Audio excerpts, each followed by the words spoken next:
Olá, estamos aqui para mais uma lição da classe de catecúmenos de preparação de novos membros da Igreja Presbiteriana Emaús. E hoje nós vamos estudar a lição de número 7, que trata sobre a encarnação de Jesus Cristo, o qual foi concebido por obra do Espírito Santo, nasceu da Virgem Maria. Vamos orar para iniciar a nossa aula, para que essa aula seja edificante para todos aqueles que a assistirem. Senhor, nós queremos te agradecer por esse dia, por esta oportunidade de estudarmos a tua palavra. Abençoa-nos, ó Deus, nesta hora e ajuda-nos a compreender a tua palavra e sermos edificados por ela. É o que nós te suplicamos em nome do Senhor Jesus. Amém. A lição é baseada lá em Lucas, capítulo 1, versículo 26 a 38 e Mateus 1, 18 a 25. Eu vou ler Lucas 1, do versículo 26 a 38, que diz assim: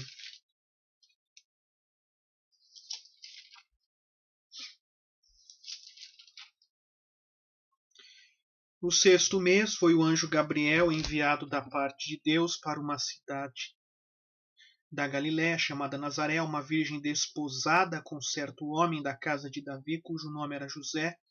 A virgem chamava-se Maria, e entrando o anjo aonde ela estava, disse: Alegra-te, muito favorecida, o Senhor é contigo.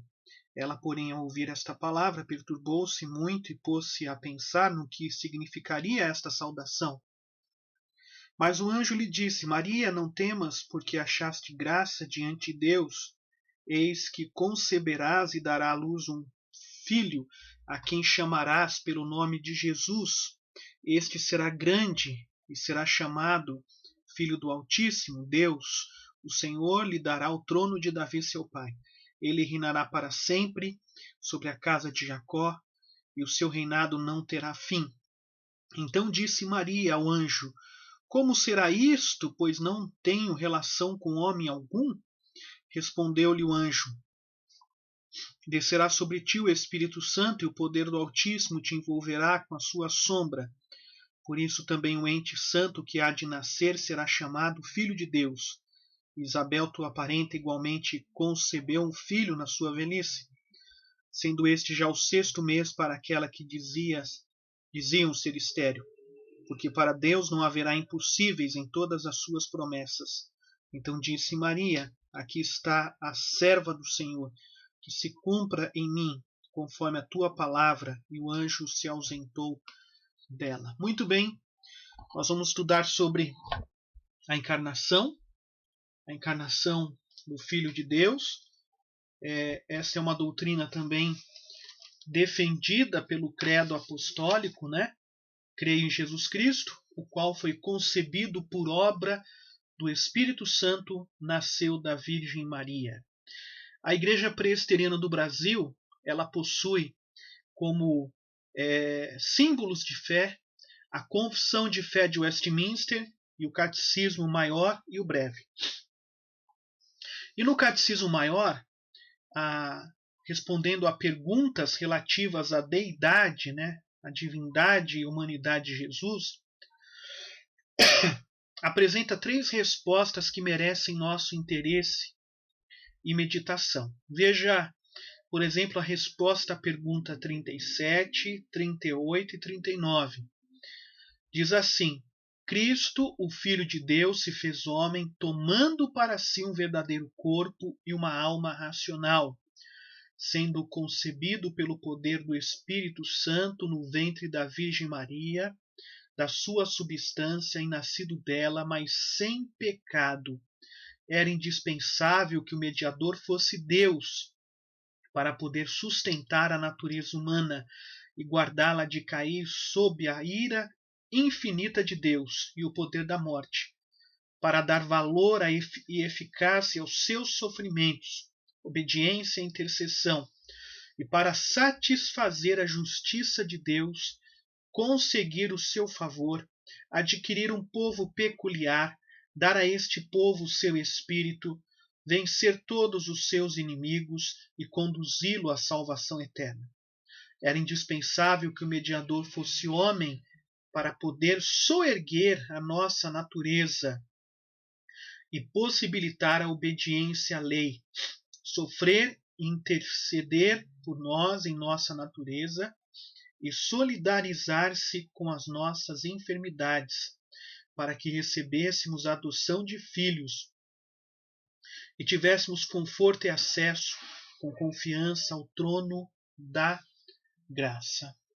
Notem vocês, né, que essas três perguntas, a primeira faz referência ao nascimento de Cristo Jesus, de que ele nasceu de uma virgem, né, foi concebido por obra do Espírito Santo, e as duas outras respostas, né, elas fazem referência à natureza humana e à natureza divina de Cristo Jesus, a importância, né, a necessidade. O primeiro ponto da nossa lição são as circunstâncias da Virgem Maria.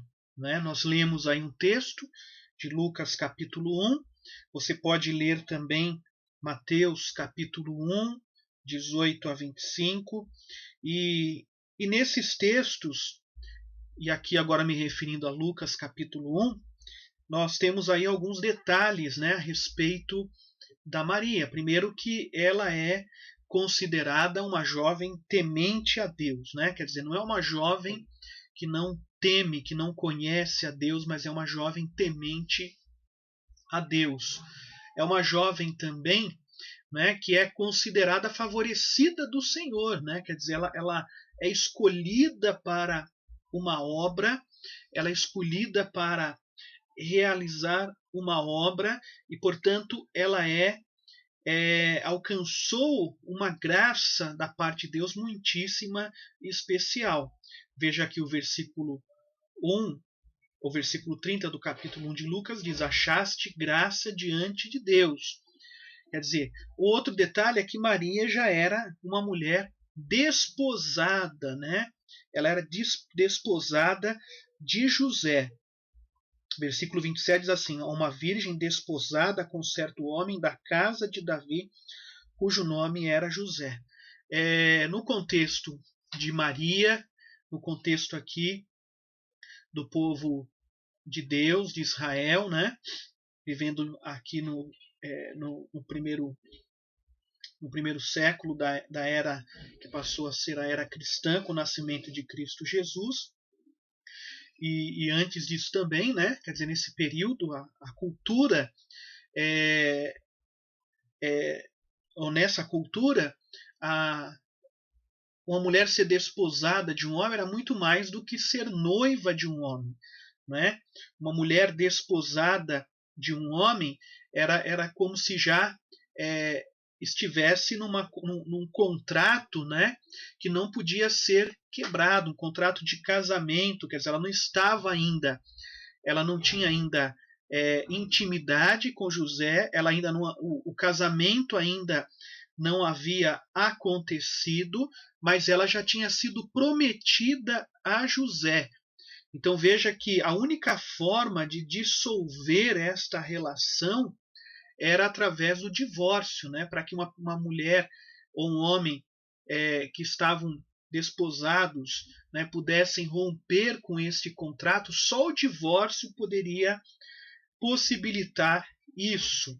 Então, quer dizer, a menina com poucos anos de vida, ela podia já ser prometida a um outro menino, né, de uma outra família, e entre os pais poderiam então estabelecer este contrato. Quer dizer, só o casamento tornava a realidade, tornava-se, ou melhor, só o casamento tornava-se realidade quando o homem recebia a mulher em sua casa. Mas veja que ela já era prometida a José, né? Ela já era considerada, né, já dada a José, embora o casamento ainda não tivesse sido efetivado, né? Não tivesse sido consumado. Mas veja então que Maria, portanto, ela é convocada pelo Senhor através aí da fala desse anjo, né, para ser aquela que daria à luz um filho, e daria à luz um filho de forma sobrenatural, né? Quer dizer, ela conceberia esse filho de forma natural. Notem vocês que ela também aqui, né, no texto, ela fica espantada, né? Versículo 34. Então disse Maria ao anjo: como será isso, pois não tenho relação com homem algum? Quer dizer, ela fica espantada com o fato de que seria mãe de um filho. Como que isso aconteceria se ela não tinha intimidade com homem algum, né? Ela estava desposada de José, mas o casamento ainda não havia sido consumado. Mas veja, portanto, que é nessa condição que Maria é chamada para ser a mãe de Cristo Jesus e conceber um filho por ação sobrenatural, do Espírito Santo. Maria, portanto, até que Jesus nascesse, ela permaneceu virgem, né? Ela concebeu virgem e permaneceu virgem até o nascimento de Jesus. Com o nascimento de Cristo Jesus, José a tomou para si, né, teve intimidade com ela, e dessa intimidade sexual nasceram outros filhos, né? Os evangelhos relatam isso, que depois do nascimento de Jesus ela teve outros filhos, e portanto Jesus tinha irmãos, né? Então ela não mais permaneceu virgem depois do nascimento de Cristo Jesus, pois depois disso José a tomou, para ter com ela intimidade, né? E assim nasceram outros filhos de Maria. Então Maria não é mais chamada de virgem depois do nascimento de Cristo Jesus. Ela é chamada apenas de Maria, não da Virgem Maria, né? O credo apostólico faz menção ao fato de que Jesus foi concebido por obra do Espírito Santo e nasceu de uma virgem, mas o credo apostólico não afirma que Maria permaneceu virgem, né? Isso é algo que foi construído com o passar dos anos e não é algo que está nas Escrituras, né? Porque depois Maria não é mais chamada de a Virgem Maria, mas apenas de Maria. O segundo ponto da nossa lição é a concepção sobrenatural, né? Cristo foi concebido por obra do Espírito Santo. Não houve, portanto, como estávamos dizendo, relação sexual entre Maria e um homem para este fim. Quer dizer, Maria não teve relações sexuais com nenhum homem, nem com José, né? A palavra que foi dita a Maria é: descerá sobre ti o Espírito Santo e o poder do Altíssimo te envolverá com a sua sombra. Veja que isso era algo prometido lá no Antigo Testamento, né? O autor de Hebreus, citando profecias messiânicas, diz o seguinte acerca de Jesus, né? E Cristo Jesus, então, referindo-se ou dizendo algo ao seu Pai, diz o seguinte: sacrifício e oferta não quiseste, antes um corpo me formaste. E vestido com um corpo humano, ele acrescentou: eis aqui estou para fazer, ó Deus, a tua vontade. Assim vemos Jesus Cristo, um ser humano de verdade, por causa de seu nascimento de mulher. Quer dizer, Jesus era verdadeiramente homem, não é? Ele era perfeitamente homem, mas também era perfeitamente Deus. Ele era possuidor da divindade por ação do Espírito Santo. Quer dizer, Jesus não foi gerado como todos os outros seres humanos são gerados.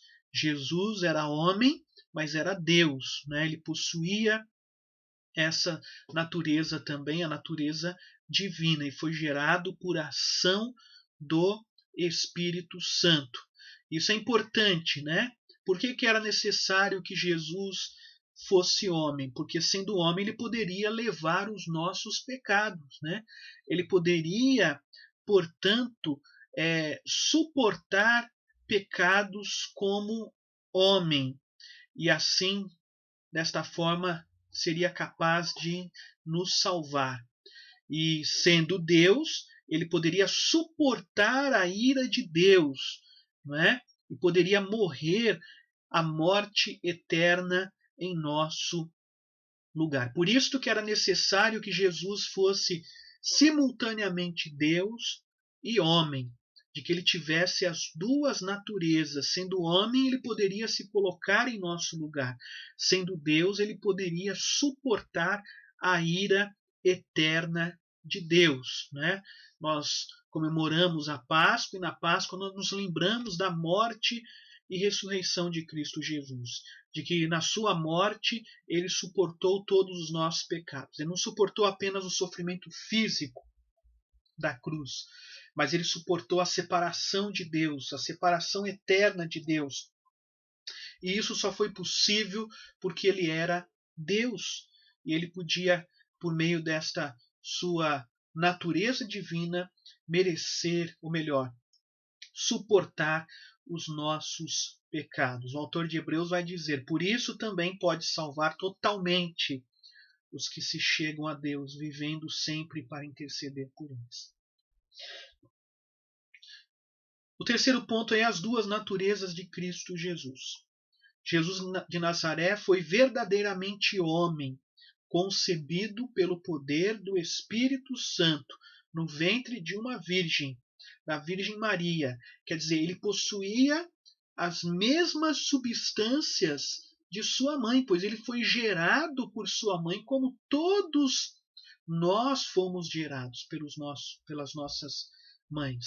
Não é? Quer dizer, assim como fomos gerados pela nossa mãe, Jesus foi gerado pela sua mãe no ventre dela.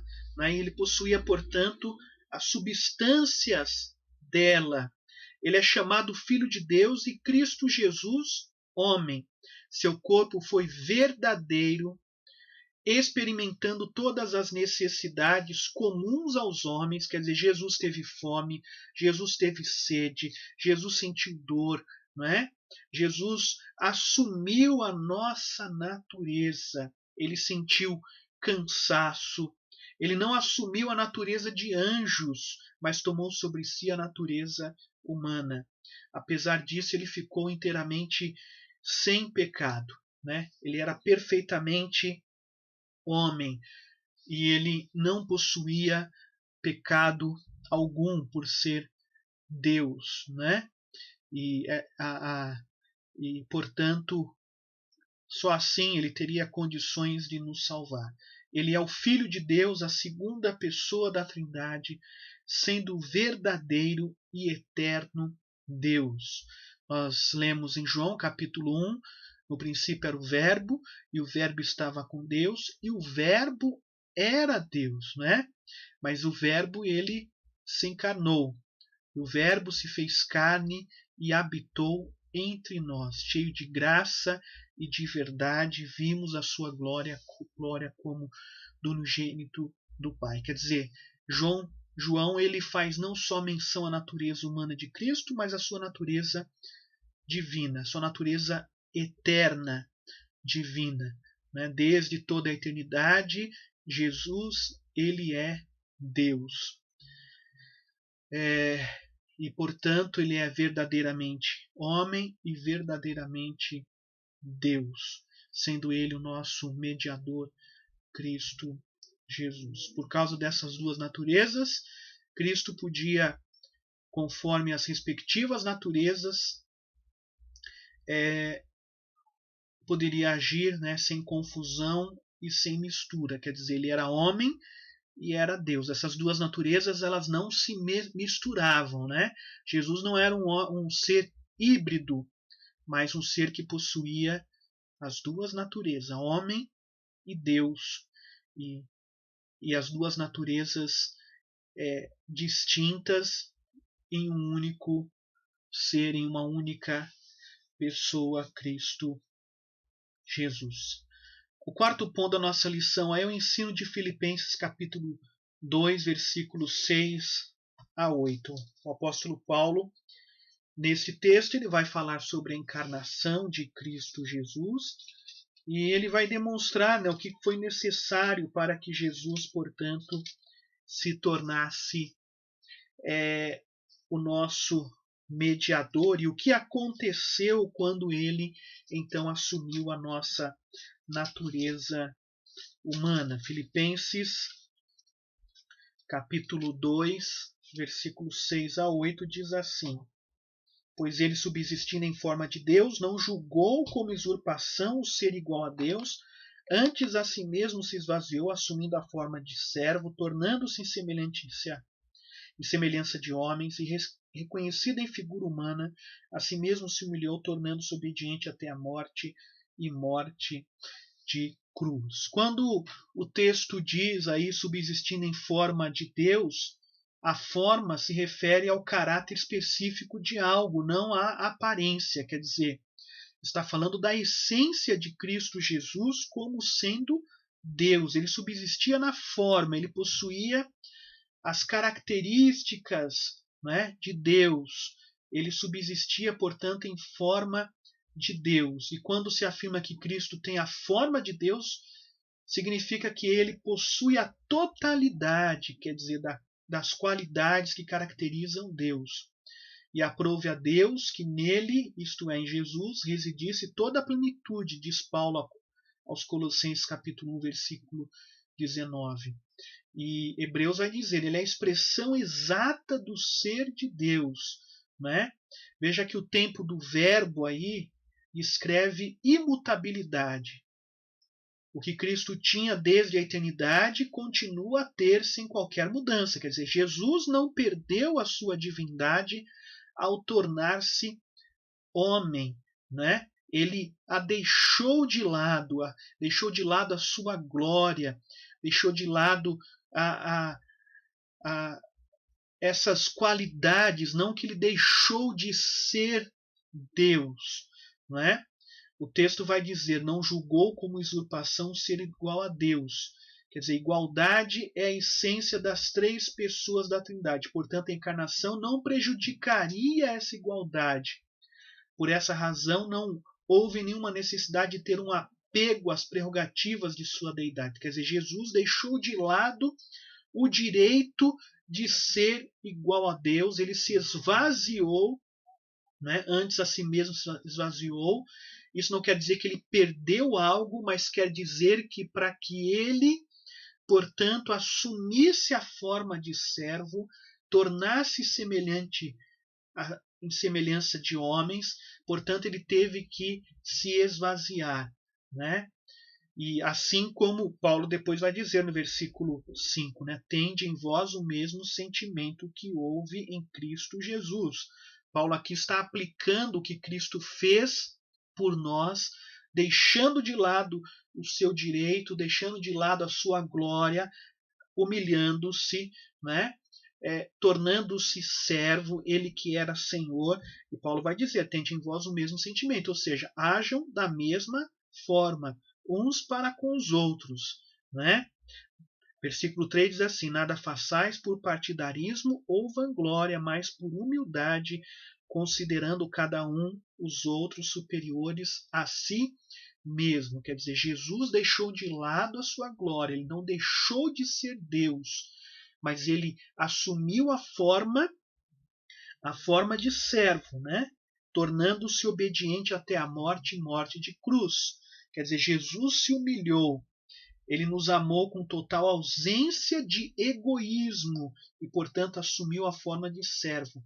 O ato de assumir a forma de servo envolveu o recebimento de todas as circunstâncias do ser humano.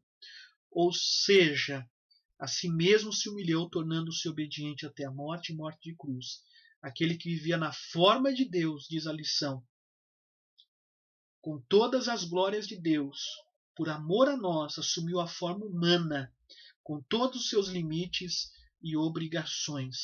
Por um dado tempo, sua glória celestial ficou encoberta, a fim de viver em semelhança de ser humano, esse é o altruísmo em sua expressão máxima, né? Que Jesus não estava pensando em si mesmo, mas estava pensando em nós, seu povo. Concluindo aí, a doutrina da encarnação de Jesus Cristo não é uma doutrina fácil de se entender, não é? Contudo, ela é uma doutrina muito importante, que não pode ser subestimada. A integridade do cristianismo como uma religião revelada depende da encarnação da segunda pessoa da Trindade. Se Jesus não tivesse se encarnado, não seria possível a nossa salvação. Jesus não poderia ter aparecido entre nós sendo Deus somente, porque desta forma ele não poderia assumir as nossas culpas. Era necessário que ele fosse semelhante a nós, e assim, tornando-se homem, ele pudesse se oferecer em nosso lugar, ele pudesse ser o nosso representante, ele pudesse obedecer em nosso lugar. Era necessário que ele se tornasse homem para que pudesse, portanto, morrer em lugar de homens, ser o nosso substituto perfeito. Não é? Mas era necessário também que ele fosse Deus.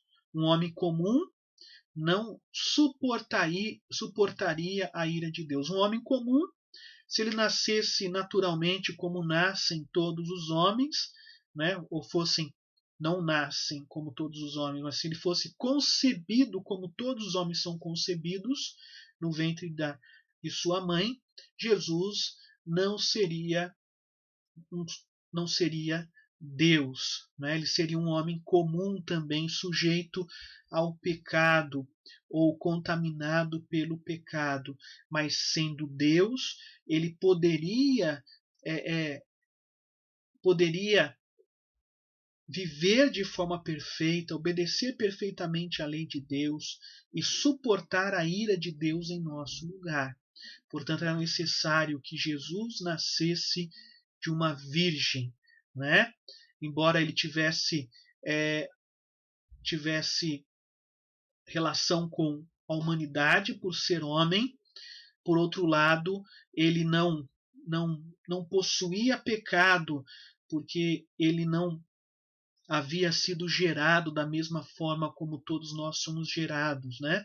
Ele não recebeu o pecado através da concepção, né? E, portanto, ele estava separado de nós. Se por um lado ele estava unido a nós, a humanidade por ser homem, por outro lado ele estava separado de nós por ser um ser divino, livre de pecado.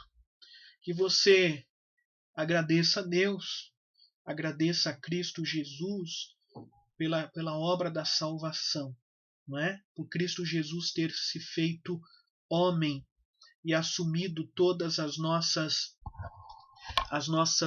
limitações a fim de nos salvar. A salvação só é possível porque aquele que nasceu de uma Virgem Maria nasceu homem e nasceu Deus, possuía as duas naturezas. Que Deus o abençoe. Espero que com a graça do Senhor essa lição seja-lhe útil, lhe traga edificação e entendimento conforme a vontade do Senhor. Deus o abençoe e até a próxima lição, se Deus assim o permitir.